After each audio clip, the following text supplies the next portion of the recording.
Everyone, स्वागत है आपका आपके यूट्यूब चैनल एम रेलवे में। आज जो है हम बात करेंगे एसएससी एमटीएस के। एसएससी एमटीएस में जो वैकेंसीज आ रखी है मल्टीटास्किंग की, स्टाफ सिलेक्शन कमीशन में मल्टीटास्किंग जो स्टाफ है उसकी वैकेंसीज है। ये जो है 5 फरवरी से ही इसका एप्लीकेशन फॉर्म स्टार्ट हो चुका है।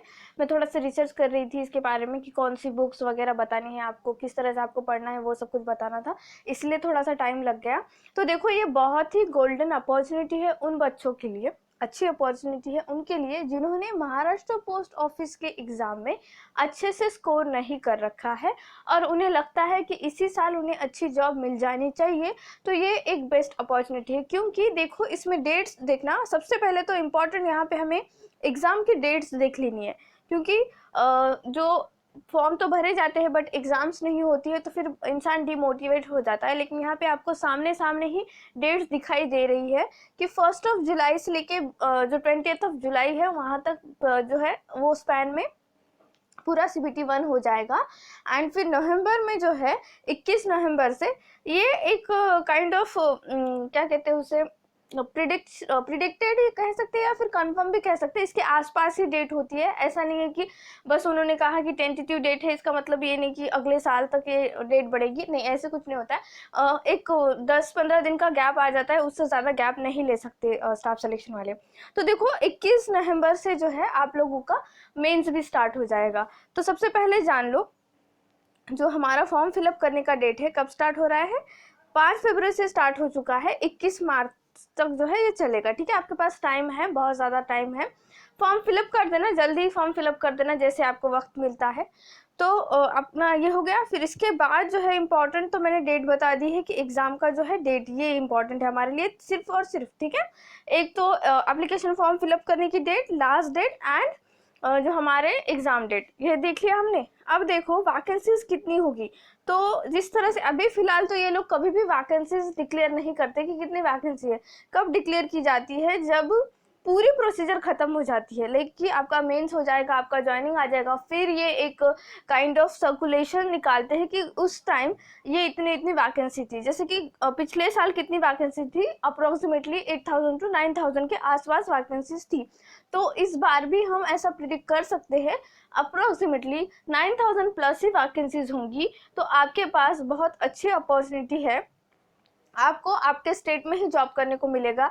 ऐसा नहीं है कि इतनी ज़्यादा वैकेंसीज है तो आउट ऑफ स्टेट या फिर ऑल ओवर द इंडिया कहीं पर भी ऐसे आपको नहीं भेजते वो लोग। वहीं के डोमेन रीजन में ही आपको, जहाँ पे आपकी लोकल लैंग्वेज जो है आप जो प्रिफर करते हैं वहीं पर आपको रखा जाता है। जैसे महाराष्ट्र के बच्चों को महाराष्ट्र में ही, आंध्रा के आंध्रा में, तेलंगाना के तेलंगाना में। तो इसीलिए जो है आप लोगों को डरने की ज़रूरत नहीं है, आउट ऑफ जो हमारा आउट ऑफ जोन या कह सकते हैं आउट ऑफ स्टेट जाने की ज़रूरत नहीं है। ठीक है, तो 8-9 हज़ार के आसपास होंगी हमारी वैकेंसीज। एज लिमिट देख लो, सबसे इम्पॉर्टेंट। तो एज लिमिट कुछ इस तरह से है, 18 से 25 साल है कुछ कुछ वैकेंसीज या कुछ कुछ जोन में। एंड सेकेंड वन इज 18 से 27 साल। तो अगर आप इस एज ग्रुप में आ रहे हो, 18 से 27 साल के एज ग्रुप में, तो ये आप फॉर्म फिलअप कर देना चाहिए आपको ये अच्छे से, एंड इसके लिए प्रिपरेशन करना स्टार्ट कर देना चाहिए। नेक्स्ट थिंग कि जो हमारा सर्टिफिकेट होता है जैसे कास्ट वैलिडिटी वगैरह, तो वो सब कुछ जैसे कि SC ST OBC EWS PWD ESM सारे कैंडिडेट्स को मैं बताना चाहूँगी जो भी अपना क्या कहते हैं रिजर्व वैकेंसीज लेना चाहते हैं, एज रिलैक्सेशन वगैरह लेना चाहते हैं, तो उनको जो सर्टिफिकेट बनाने हैं वो 21 मार्च से पहले पहले बना लेना है। ठीक है, क्योंकि उसकी लास्ट डेट उन्होंने रखी उन सर्टिफिकेट्स की 21 मार्च 2021। और जो OBC कैंडिडेट है उनको मैं स्पेशली कहना चाहूँगी, यहाँ पर अपना स्टेट का कास्ट वैलिडिटी जो होता है वो नहीं, कास्ट सर्टिफिकेट जो होता है ना वो नहीं चलेगा, हमें सेंट्रल गवर्नमेंट के हिसाब से ही कास्ट वैलिडिटी कास्ट सर्टिफिकेट बनाना पड़ेगा। तो प्लीज़ जल्दी से जल्दी बनाना शुरू कर देना। टाइम इन्होंने इतना ज़्यादा इसीलिए दिया हुआ है क्योंकि इस तरह के सर्टिफिकेट जो बनाने होते हैं, लीगल सर्टिफिकेट जो भी बहुत ज़्यादा टाइम लेते हैं, उनकी वजह से जो है इन्होंने टाइम इतना आपको प्रोवाइड कर रखा है। तो प्लीज़ जल्दी से जल्दी जो है अपने सर्टिफिकेट्स बना लेना। और जो EWS कैटेगरी के हैं, क्योंकि अभी जो है ये होता है ना, जो हमारा इकोनॉमिक सर्टिफिकेट होता है, क्या कहते हैं हम उसे, भूल गई उसको, इकोनॉमिक सर्टिफिकेट होता है ना जो हर साल मार्च एंड में ही खत्म हो जाता है, तो अभी नया वाला आएगा, तो नया वाला बनेगा तो फिर हमारा ईडब्ल्यूएस का सर्टिफिकेट भी नया वाला बनेगा। इसी तरह से इसीलिए इतना टाइम दिया गया है आपको, प्लीज वो काम पहले कर लेना, अपने सर्टिफिकेट्स पहले बना लेना। और जनरल कैंडिडेट के बच्चे हैं तो उनको तो कोई प्रॉब्लम ही नहीं है, फॉर्म फिलअप कर दो, पढ़ाई करना शुरू करो, क्योंकि अपना कट ऑफ तो ज्यादा लगता है ना, सर्टिफिकेट की जरूरत नहीं है, कट ऑफ मार्क्स की जरूरत है अपने पास, है ना, तो मार्क्स ज्यादा लेना है आपको। तो हर एक के प्रोज एंड कॉन्स रहते ही है, कुछ ना कुछ ज्यादा काम करना पड़ता है, किसी को कुछ बहुत ज्यादा जो है ऑफिस जाकर वो सर्टिफिकेट्स निकालना पड़ता है, उससे अच्छा तो पढ़ाई कर ले, ऐसे लगता है कभी कभी, है ना। तो बहुत सारी चीजें होती है, आपको ऐसे फटाक से अपना काम कर लेना है और पढ़ाई करने के लिए बैठ जाना है। नेक्स्ट थिंग, एजुकेशनल क्वालिफिकेशन क्या है? तो एजुकेशनल क्वालिफिकेशन देखो, आपको 10th पास आउट होना है, 10th पास हो अगर आप, तो ऐसे एज सच कोई परसेंटेज का कुछ भी नहीं है यहाँ पे कि आपको इतनी परसेंटेज चाहिए वगैरह नहीं, बस 10वीं पास हो तो आप ये फॉर्म फिलअप कर सकते हो। Next thing, how to apply, तो आप कैसे अप्लाई करना है आपको, सबसे पहले देख लो जो ये जो हमने लिंक दे रखी है यहाँ पे नोटिफिकेशन में, ssc.nic.in पे आपको अप्लाई करना है। और जो आपका फोटो होगा वो जेपीजी फॉर्मेट में होगा, कुछ इस तरह से देखो, जो यहाँ पे आपको दिखाया है हमने ऐसे, ये है सही फोटो। आप अगर इस तरह की फोटो अपलोड करोगे, इस तरह के, या फिर ऐसे कैप पहने हुए ऐसे ब्लर, तो वो बिल्कुल भी आपका जो फॉर्म है वो डिस्क्वालीफाई कर देंगे, आपको एग्जाम देने के लिए नहीं बुलाया जाएगा। तो इस तरह से जो पासपोर्ट साइज फोटो आपके पास होगी तो बहुत बढ़िया, नहीं होगी तो खिंचवा लेना। क्या करना, जो बैकग्राउंड होगा वो न्यूट्रल कलर में रखना, ठीक है, बहुत ही ज्यादा भड़कीला मत कर देना, वाइट ब्लूइश ऐसे रख सकते हो, ब्लैक वगैरह मत रखना। और अपने कान जो है, अपने कान विजिबल होने चाहिए, आपका पूरा चेहरा अच्छे से विजिबल होना चाहिए। लड़कियां स्पेशली अपने ऐसे बाल वगैरह, क्योंकि बहुत ये प्रॉब्लम होता है कि जब आप एग्जाम में भी जाते हैं तो इस तरह का वो लोग पूरा अच्छे से आपका फोटो वगैरह क्लिक करते हैं, तो प्रोसीजर है हमें फॉलो करनी चाहिए, ठीक है। तो बॉयज लोगों के लिए कहना चाहूंगी ऐसे कैप वगैरह पहन के फोटो मत डालना। और जो यहाँ पे डेट दी गई है, ये अपना डेट ऑफ बर्थ नहीं होता है, आपने कब आपने कब फोटो खिंचवाया है वो डेट आपको यहाँ पर लिखनी है अपने नाम के साथ, है ना, यहाँ पे जैसे दिखाया है। तो अगर आपके पास पहले से एक फोटोग्राफ है तो आप क्या करना, कोई भी एक एप्लीकेशन डाउनलोड कर लेना जिसमें आप एडिट कर सकते हो, और इस तरह का फॉर्मेट बना देना उस पर। ऐसा मत करना कि जो है उसके लिए स्पेशल फोटोज निकालने चले जाओ और खामखा खर्चा हो जाए, तो ऐसा मत करना। अगर हाँ अफोर्ड कर सकते तो चले जाना, क्योंकि ये हमें सेम पासपोर्ट साइज फोटोग्राफ अपने जो एडमिट कार्ड होता है उस पर लगेगी, ठीक है। तो सब कुछ बता दिया मैंने, किसको कैसे करना है, क्या करना है, बस अपना चेहरा अच्छे से विजिबल रखना है। Next thing, application fees. तो एप्लीकेशन फीस जो है 100 रुपीज़ है। 100 रुपीज़ किसके लिए, सुनो सबसे पहले, ये मेल कैंडिडेट है जनरल कैटेगरी के और ओबीसी कैटेगरी के, और बाकी सब जितने भी मेल कैंडिडेट है SC एंड ST कैटेगरी, उन लोगों को जो है, एंड PWD, उन लोगों को फीस भरने की ज़रूरत नहीं है, एंड सारे कैटेगरी के गर्ल्स को फीस भरने की ज़रूरत नहीं है। ओके, अच्छी बात है ये। तो मैं सब लड़कियों को कहना चाहूँगी फॉर्म फिलअप कर दो, जो भी अभी अभी कॉलेज में होंगे या फिर अभी जस्ट कॉलेज पास आउट भी होंगे और उन्हें लगता होगा कि ये इतनी छोटी सी जॉब है, मैं कैसे करूँ ऐसे वगैरह, तो बस फॉर्म फिलअप कर दो, पढ़ाई करना शुरू करो। एक्सपीरियंस लेने के लिए पेपर को चले जाना, है ना, ऐसा कोई भी एक्सपीरियंस ऐसे वेस्ट नहीं होता है। तो मुझे ऐसा लगता है कि आपने ये फॉर्म फिलअप कर देना चाहिए। नेक्स्ट थिंग देखो, एग्जामिनेशन किस तरह का होगा। पहले तो CBT 1 जो होगा अपना कंप्यूटर बेस्ड एग्जामिनेशन, तो इसमें जो है कुछ इस तरह से फॉर्मेट है आपका, देखना। और paper 2 pen and paper mode है, वो भी बताऊंगी मैं। तो पेपर 1 में जो है 4 सब्जेक्ट आपको पढ़ने पड़ेंगे। 4 सब्जेक्ट में पहला सब्जेक्ट है इंग्लिश, जनरल इंग्लिश, जिसमें 25 क्वेश्चन आएंगे। और जनरल इंटेलिजेंस एंड रीजनिंग है सेकेंड सब्जेक्ट, रीजनिंग के भी 25 क्वेश्चन आएंगे। न्यूमेरिकल एप्टीट्यूड या फिर हम क्वांटिटेटिव एप्टीट्यूड कहते हैं उसे, उसके भी 25 क्वेश्चन आएंगे, और जनरल अवेयरनेस के भी 25 क्वेश्चन आएंगे। तो ऐसा कुल मिला के 100 क्वेश्चन होंगे, और आपको टाइम दिया जाएगा 90 मिनट्स, ठीक है, 90 मिनट्स दिया जाएगा। और जो PWD कैंडिडेट्स हैं उनको 120 मिनट्स, मतलब पूरे के पूरे 2 घंटे मिलेंगे। ओके, नेक्स्ट थिंग, पेपर 1 जो है वो MCQ पैटर्न में है, ऑफ कोर्स सीबीटी है, मतलब एमसीक्यू फॉर्मेट ही होगा। तो एमसीक्यू पैटर्न में है, मल्टीपल चॉइस क्वेश्चन होंगे, बोथ लैंग्वेज में मिलेगा आपको, हिंदी एंड इंग्लिश, ठीक है, हिंदी एंड इंग्लिश में मिलेगा। और अगर वहाँ पे चूज करने के लिए कहा भी जाएगा तो आपकी लोकल लैंग्वेज भी होगी वहाँ पे, okay, don't worry about it.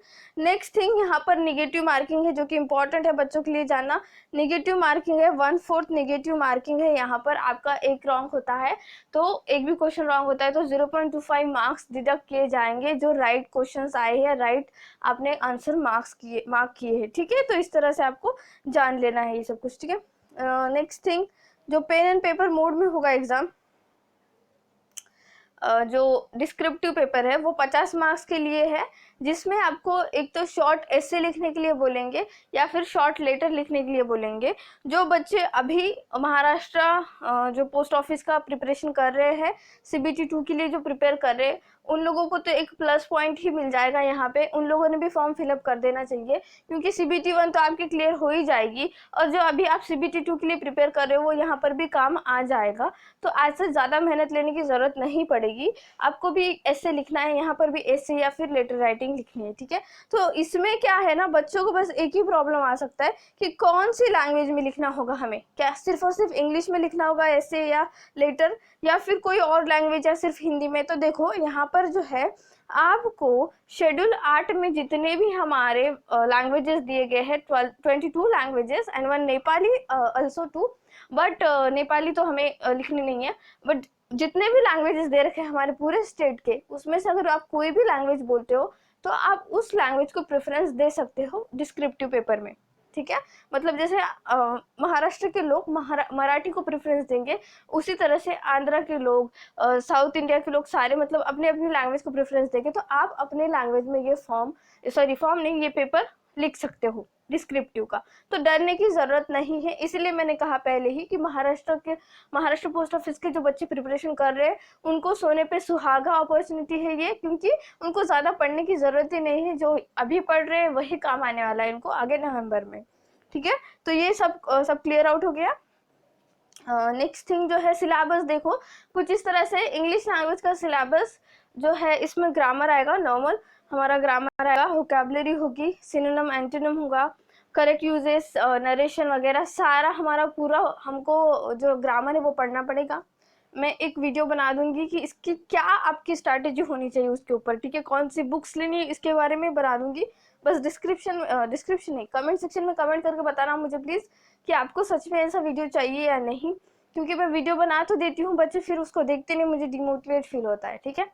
Next thing, general awareness. तो जनरल अवेयरनेस तो एक पूरा सागर है, ठीक है, हम जितना पढ़ते हैं उतना कम ही लगता है। फिर भी मैं आपको बताना चाहूँगी कि अगर आपने मेरा पूरा जीके का प्लेलिस्ट अगर अच्छे से देख लिया तो आप बहुत ज़्यादा मार्क्स सिक्योर कर पाओगे। प्लस आपने अगर मेरी जीके की बुक भी खरीद ली, उसमें से भी अगर आपने प्रिपरेशन कर लिया, तो जीके में आप 25 आउट ऑफ 25 ले सकते हो। मतलब लाइक कि आपको आज सच मुझे नहीं लगता इतना ज़्यादा पढ़ने की जरूरत। 10th बेसिस पे एग्ज़ाम है ना, तो बहुत हार्ड नहीं होगा एग्ज़ाम, इजी ही होगा। तो आपको जीके के लिए टेंशन लेने की ज़रूरत नहीं है। हम यहाँ है एम रेलवे, जैसे ही मेरी न्यू बुक लॉन्च होगी मैं आपको बता दूंगी, आप वहाँ से ख़रीद लेना। जिन लोगों ने ख़रीद रखा है ना, उन लोगों को मैं बता रही हूँ, क्योंकि देखो जिन लोगों ने मेरा बुक खरीद रखा है उसमें कितने हमारे 4 सब्जेक्ट कंप्लीट हुए हैं, पॉलिटी, हिस्ट्री, ज्योग्राफी है, और हमारा एक है जीके, ठीक है। तो ये इसके अलावा जितने भी सब्जेक्ट बच रहे, जैसे इकोनॉमिक्स, बायोलॉजी, फिजिक्स, केमिस्ट्री वगैरह जितने भी सब्जेक्ट बच रहे हैं, उनका अलग से बुकलेट मिल जाएगा आपको, वो खरीद लेना, ठीक है। ऐसा मत सोचना कि हमने तो खरीद लिया है फिर और नई बुक खरीदे, क्या नहीं, आपको सिर्फ उतने सब्जेक्ट स्किप करने हैं जितने आपके पास है, और बाकी के सब्जेक्ट आपको खरीदने हैं। वो सब कुछ मैं बताऊंगी आगे जाके, ठीक है। Next, general intelligence and reasoning का तो सेम है, वही होता है घिसा पिटा पैटर्न, जो हमारा विजुअल मेमोरी का ऊपर, मतलब like verbal and non verbal reasoning, ठीक है। न्यूमेरिकल एप्टीट्यूड या फिर क्वांटिटेटिव एप्टीट्यूड के वही है, जैसे कि हमारा परसेंटेज, डेसिमल फ्रैक्शन, बहुत सारे ratio and proportion, average, time and work, ratio and time, सब कुछ मतलब नॉर्मल पैटर्न है, हमको पता है कि ये पढ़ना ही होता है, ठीक है। तो ये सब कुछ आप स्क्रीनशॉट निकाल लेना, अदरवाइज मैं आपको इसका एक PDF जो है प्रोवाइड कर दूंगी मेरे टेलीग्राम ग्रुप पे। Next paper 2. The paper 2 will be set in Hindi, English and in other languages mentioned in the schedule 8. तो मैंने पहले ही बता रखा है ये, ठीक है। देखो ये पूरी की पूरी लैंग्वेजेस है, जैसे कि हिंदी लैंग्वेज के लिए कोड यूज करना है आपको 01। अगर पेपर 2 के लिए आप प्रिपेयर मतलब लाइक की प्रेफरेंस दे रहे हो इस लैंग्वेज का, तो 01, 0.1, इंग्लिश के लिए 02, असमी के लिए 03, बंगाली के लिए 04। तो ये आप सब कुछ देख लेना बच्चों, ठीक है। नेक्स्ट देखो, ये रजिस्ट्रेशन में बता रही हूँ, जो बंदे ने अभी तक बंदा बंदी जो भी बच्चे ने अभी तक फॉर्म फिलअप नहीं किया, मतलब लाइक कि रजिस्ट्रेशन ही नहीं किया है एसएससी के वेबसाइट पे जाके, तो उन लोगों का ये प्रोसीजर है। और जिन लोगों ने पहले से रजिस्ट्रेशन कर रखा है, जिसके पास खुद का रजिस्ट्रेशन नंबर है, उनको नॉर्मली जाके क्या करना है, फॉर्म फिलअप कर देना है। वो आगे मैं बताऊंगी। जिन लोगों ने नहीं कर रखा है उन लोगों को मैं बताना चाहूंगी। देखो ये पहले पूछता है आपको, न्यू रजिस्ट्रेशन करके पॉपअप आ जाता है टॉप राइट कॉर्नर में, वहां पे आपको रजिस्टर करना है। रजिस्टर करते समय कुछ इस तरह का न्यू इंटरफेस ओपन होता है। वो पूछता है कि आपके पास आधार कार्ड है, डू यू हैव आधार, तो आपको यस टिक करना है अगर आपके पास है। और जैसे ही आप यस टिक करोगे, यहाँ पे आपको आधार नंबर ऐड करना है, आधार नंबर फिर से वेरीफाई करना है। देन फिर अगर आपके पास नो होगा तो फिर ये क्या पूछेगा, जो टाइप ऑफ आईडी आपने दिया है, जैसे कि वोटर आईडी कार्ड या फिर पैन कार्ड, तो वो यहाँ पे आपको फिलअप करना पड़ेगा, फिर उस आईडी का नंबर वगैरह, ठीक है। देन सैंपल नेम, जो आपके 10वीं के सर्टिफिकेट पे होता है ना, सनद जिसे कहा जाता है, या फिर हमारा 10वीं का मार्कशीट, उसी के हिसाब से आपको यहाँ पे अपना नाम डालना है, ठीक है। नाम डालना है, फिर वो नाम फिर से वेरीफाई करना है। ये दो बार इसीलिए पूछ रही कि कोई स्पेलिंग मिस्टेक तो नहीं कर रखी है आपने, इसीलिए। ओके बच्चों, देन आप ये फोन पे भी कर सकते हो, पीसी पे भी कर सकते हो, आज से इतना प्रॉब्लम नहीं होगा, बस अच्छे से सुन लेना सब कुछ। फिर वो पूछता है कि आपने कभी अपना नेम चेंज किया है, अगर किया होगा तो यस करना, नहीं किया तो नो करना। फिर अपने पिताजी का नाम पूछेगा, देन पिताजी का नाम फिर से वेरीफाई करने के लिए कहेगा, माताजी का नाम फिर से वेरीफाई करो, माताजी का नाम ऐसे, ठीक है। अब माताजी का नाम आपको कहाँ से, जो आपने अपने 10th के सर्टिफिकेट पे आपको माताजी का नाम मिल जाएगा, वही आपको यहाँ पे फिलअप करना है। क्योंकि जब डीवी होता है, डॉक्यूमेंट वेरिफिकेशन होता है, तब आपका 10th का सर्टिफिकेट ही देखा जाता है। जो सनद होती है ब्राउन कलर में जो हमारी आती है ना, गुलाबी कलर का तो हमारा मार्कशीट है, जो ब्राउनिश कलर का होता है वो होता है सनद। ओके, तो उसपे मम्मी का नाम होता है, अपना डेट ऑफ बर्थ होता है, तो वो सनद बहुत इंपॉर्टेंट होती है बच्चों, उसको अच्छे से संभाल के रखना। बहुत सारे बच्चों तो पता भी नहीं होता है, स्कूल में ही पढ़ी होती है किसी किसी की, तो इसीलिए मैं बता रही हूँ, ठीक है। Next thing, date of birth पूछेंगे, ये डेट ऑफ बर्थ ऐड कर देना। देन जो हमारा एजुकेशन बोर्ड पूछ रहा है, अभी 10वीं का एजुकेशन बोर्ड पूछा जा रहा है, अब अपने हिसाब से डाल लेना। देन रोल नंबर पूछा जा रहा है, तो ये 10वीं का ही होता है बच्चों, जो हमारा 10वीं का सर्टिफिकेट होता है या मार्कशीट, उसके ऊपर रोल नंबर होता है, वो भर देना। देन फिर से वेरीफाई करना है, ईयर ऑफ पासिंग आपको ऐड करना है, वेरीफाई कर देना ईयर ऑफ पासिंग, जेंडर बताना है, ठीक है। नेक्स्ट क्या करना है आपको, इसके आगे रोल नंबर हमने फिर से कर दिया ये, ठीक है। फिर आगे आपको अपना मोबाइल नंबर, अब मैं मोबाइल नंबर के लिए बताना चाहूंगी, जो आप यूज करते हैं मोबाइल नंबर, मतलब लाइक कि आप बंद नहीं करना चाहते हैं, कभी भी बंद नहीं होगा, परमानेंट होगा मोबाइल नंबर, वही ऐड करना है यहाँ पे। क्योंकि ये बार बार वो उस तरह की बातें एंटरटेन नहीं करते कि आप हमेशा अपना मोबाइल नंबर चेंज करोगे। होता क्या है, जब भी एग्जाम होती है या रिजल्ट डिक्लेयर होता है या आंसर की डिक्लेयर होती है, तो ये लोग आपको पर्सनली सबको मैसेज जाता है कि आपका आंसर की आ गया है, आपका हॉल टिकट आ गया है, आपका रिजल्ट लग गया है। तो इसीलिए मैं बोलना चाहूंगी, जो आपका परमानेंट मोबाइल नंबर है वही ऐड करना। अगर आपका नंबर हमेशा चेंज होता रहता है, तो पापा जी का, माता जी का, जो भी परमानेंट नंबर है उनका ऐड कर देना, ठीक है।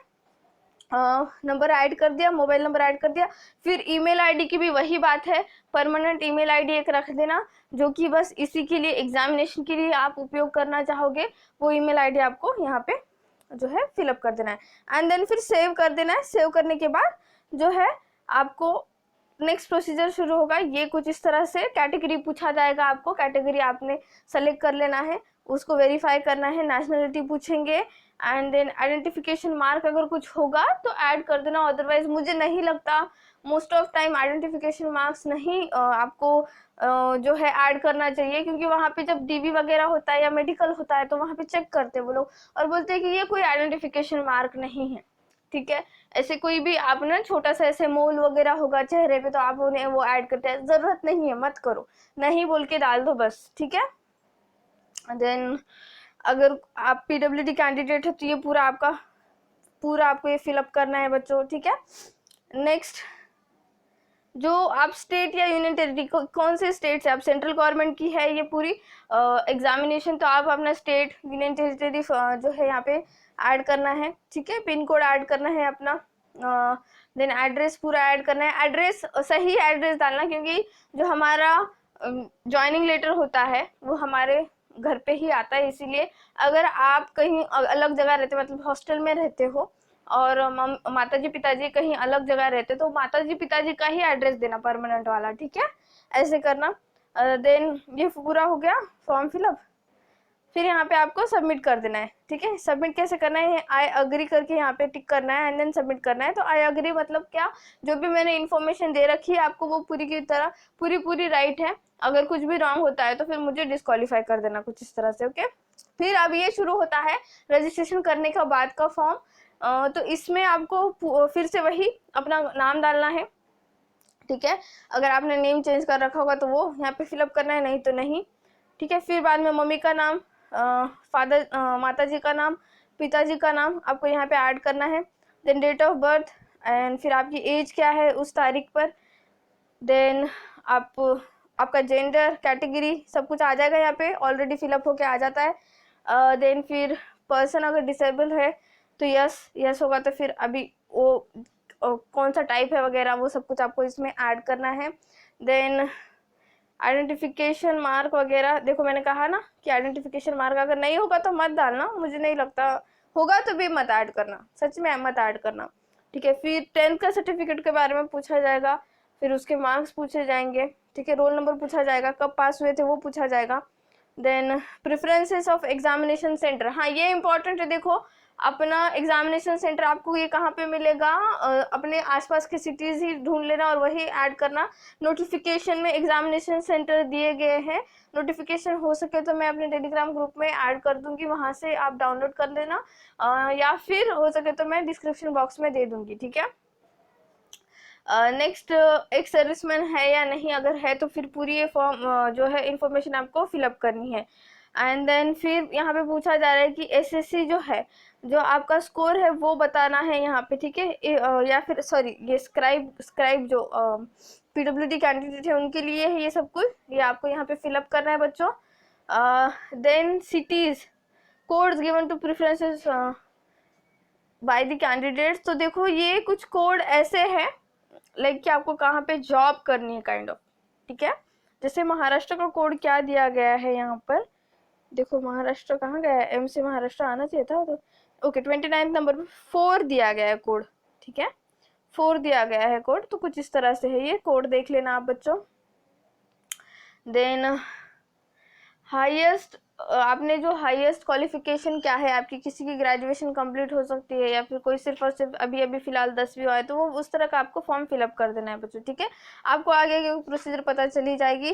देन आपको अपने यहाँ पे फोटो अपलोड करना है, सिग्नेचर अपलोड करना है and date on which the uploaded photograph has been taken, तो वो भी आपको डेट लिखनी है। मुझे ऐसा लगता है आपने अभी हाल फिलहाल टाइम में अगर अभी आपके पास पासपोर्ट साइज फोटोग्राफ नहीं होगी तो खिंचवा लेना और वही डेट आपको यहाँ पे जो है ऐड करनी है।